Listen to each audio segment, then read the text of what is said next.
Assalamualaikum warahmatullahi taala wabarakatuh.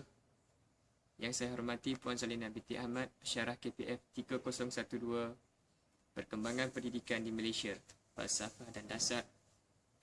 Bismillahirrahmanirrahim. Saya Muhammad Fuad Hakimi bin Maisa, penuntut ijazah sarjana muda Bahasa Melayu semester 4. Tujuan pembangunan video ini ialah untuk memenuhi tuntutan tugasan subjek KPF 3012, Perkembangan Pendidikan di Malaysia, Falsafah dan Dasar. Tajuk kajian saya ialah fungsi pendidikan ke arah pembangunan negara.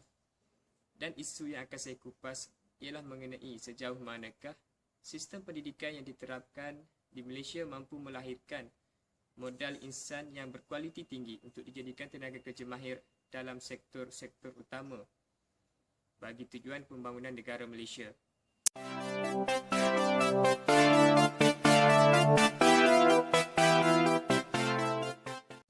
Pendidikan dan pembangunan negara merupakan dua aspek yang saling berkait dan sentiasa seiring bersama.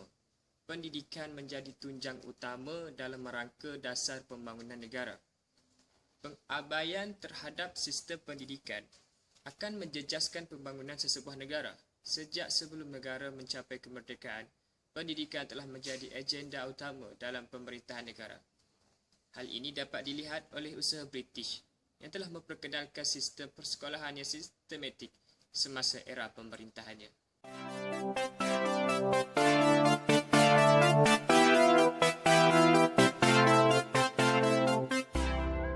Usaha untuk membangunkan modal insan bukan tugas yang mudah. Kerajaan telah menghadapi pelbagai cabaran dalam usahanya membangunkan modal insan untuk pasaran pekerjaan untuk dipasarkan dalam sektor-sektor utama. Dalam kajian ini, pekaji cuba memfokuskan kepada cabaran utama dalam membangunkan modal insan, iaitu cabaran dalam bidang pendidikan. Cabaran terbesar bolehlah diletakkan terhadap bidang pendidikan kerana pendidikan merupakan satu medium yang terpenting bagi membentuk jati diri modal insan yang akan memimpin negara kelak. Matlamat kerajaan untuk melahirkan modal insan berkualiti tinggi dilihat terbantut sekaligus merencatkan pembangunan negara. Para ilmuwan negara telah mempersoalkan sejauh manakah sistem pendidikan yang diterapkan di Malaysia mampu menyediakan modal insan yang berkualiti tinggi untuk dijadikan tenaga kerja mahir dalam setiap sektor bagi tujuan pembangunan negara Malaysia. Senario kini yang menunjukkan jumlah kemasukan pekerja asing semakin meningkat, pekerja yang tidak beretika, masalah pengangguran menunjukkan hasil modal insan yang dilahirkan belum menepati standard kualiti tinggi. Negara menyasarkan 33% tenaga kerja dalam kategori pekerjaan berkemahiran tinggi pada 2015. Perdana Menteri Datuk Seri Najib Tun Razak berkata, jumlah 28% pekerja mahir negara pada tahun lalu disifatkan masih rendah. Menurut Perdana Menteri, peratus ini masih rendah jika dibandingkan dengan negara-negara berpendapatan tinggi yang lain. Selain mensasarkan angka itu menjadi 50% menjelang tahun 2020. Terdapat 9 kementerian yang terlibat secara langsung dalam menyediakan latihan kemahiran di negara ini. Saya dimaklumkan terdapat lebih kurang 434 buah Institut Latihan Kemahiran Awam ILKA dengan kapasiti latihan seramai 200,000 orang pelatih pada satu-satu. Untuk kupasan isu ini yang lebih lanjut, saksikan paparan slide dan sedutan video mengenai cabaran yang menimbulkan isu ini yang akan dipaparkan selepas ini.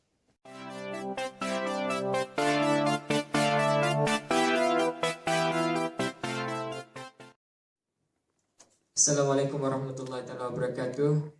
Baiklah, kita sambung sesi pembentangan kita pada hari ini.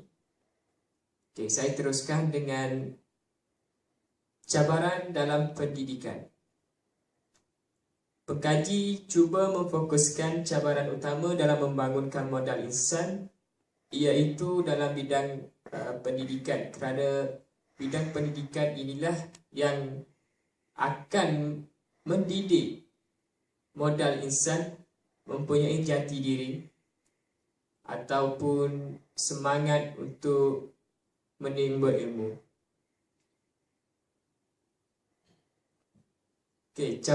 Cabaran pertama dalam bidang pendidikan ialah kelemahan penguasaan bahasa. Kelemahan penguasaan bahasa pertama dan bahasa kedua begitu majur, di mana kadar kemahiran penguasaan membaca, menulis dan mengira ataupun 3M masih lagi lemah dalam penggunaan bahasa Melayu itu sendiri, apatah lagi penggunaan bahasa Inggeris. Penguasaan kedua-dua bahasa ini perlu demi persaingan pekerjaan yang sengit di peringkat domestik maupun global. Kita pergi kepada cabaran kedua, iaitu kegagalan melahirkan rakyat minda kelas pertama. Pemikiran kelas pertama dapat dicapai apabila seseorang itu mempunyai kualiti dalam semua aspek kehidupannya, baik dari segi pendidikan, tingkah laku, pekerjaan, cara berfikir dan bertindak.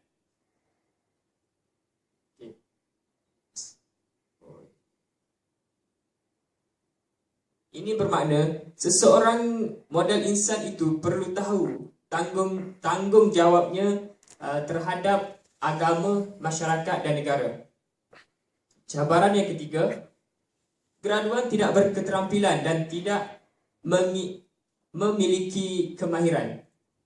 Institut Perganjian Tinggi perlu menjana graduan yang memiliki kemahiran yang seimbang dan menyeluruh, sama ada dari sudut kualiti intelektual maupun keterampilan insaniah yang merangkumi aspek sikap dan sebagainya.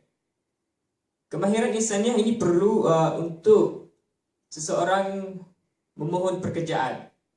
Dalam dunia sekarang, persaingan pekerjaan begitu sengit. Seseorang itu perlu mempunyai nilai tambah untuk memasarkan diri mereka dalam pasaran pekerjaan. Cabaran yang kelima ialah kelemahan pendidik. Pendidik ini memikul tanggungjawab untuk mengembangkan potensi, bakat dan kualiti seseorang murid atau pelajar. Antara tugas penting pendidik ialah membentuk personaliti unggul dalam diri setiap modal insan dalam membina kepimpinan mantap. Ini adalah tugas guru, di mana kalau guru itu gagal untuk membentuk personaliti pelajar, apabila pelajar itu sudah graduan, maka pelajar ataupun mahasiswa itu gagal menempatkan diri dalam pasaran pekerjaan. Dan cabaran yang kelima dalam pendidikan ialah penguasaan pendidikan sains dan teknologi. Teknologi maklumat dan komunikasi (ICT) menjadi alat pemangkin utama dalam menyebar dan menyimpan maklumat dan seterusnya membantu pelajar membina pengetahuan baru.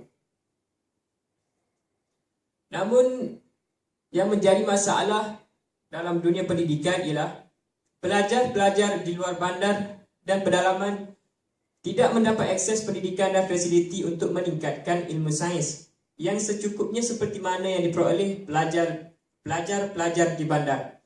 Ini telah menyukarkan hasrat kerajaan untuk melahirkan modal insan yang mempunyai pengetahuan yang luas dalam bidang sains dan teknologi maklumat.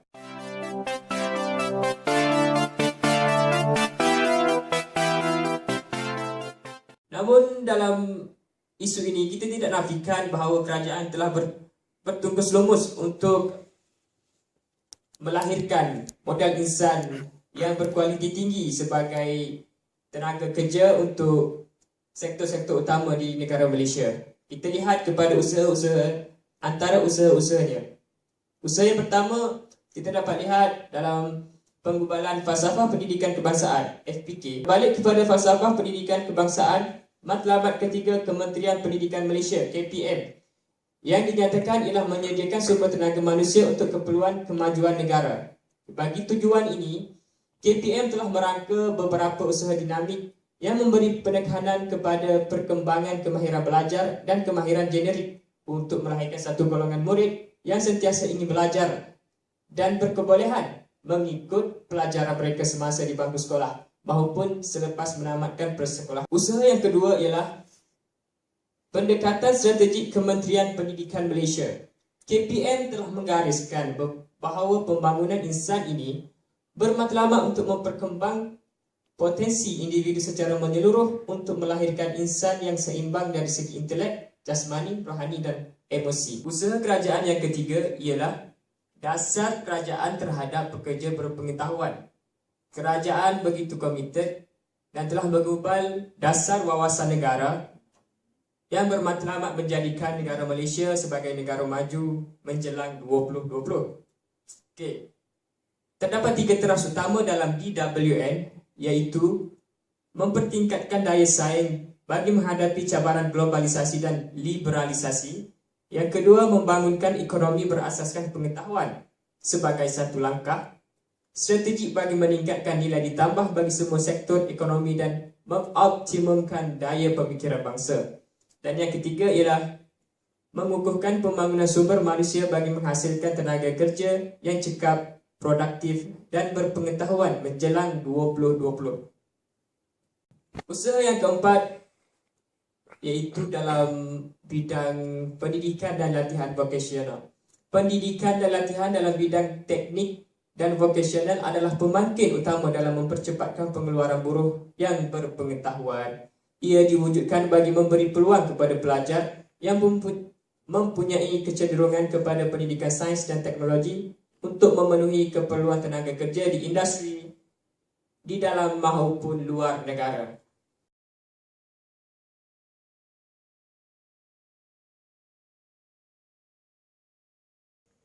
Untuk sesuatu isu, sudah semestinya ada langkah untuk mengatasinya. Bagi pihak saya mencadangkan agar pihak kerajaan menitikberatkan soal pendidikan agama Islam. Usaha membangunkan negara haruslah tertumpu kepada bidang pendidikan. Proses mendidik insan inilah yang akan melahirkan sumber manusia yang berkualiti tinggi. Namun, usaha ini dilihat tidak lengkap jika pendidikan agama, terutamanya agama rasmi negara kita, agama Islam, tidak dititikberatkan. Pembangunan modal insan perlu dilihat dari seluruh aspek manusia meliputi jasmani rohani. Oleh hal yang demikian, pendidikan Islam dilihat mempunyai jalan penyelesaian untuk memupuk sifat-sifat murni dalam diri seseorang. Ini kerana pendidikan Islam merupakan alat terpenting untuk memperkembang dan membangunkan potensi manusia dan seterusnya menghasilkan modal insan yang memenuhi ciri-ciri Islam dan meningkatkan peradaban ummah.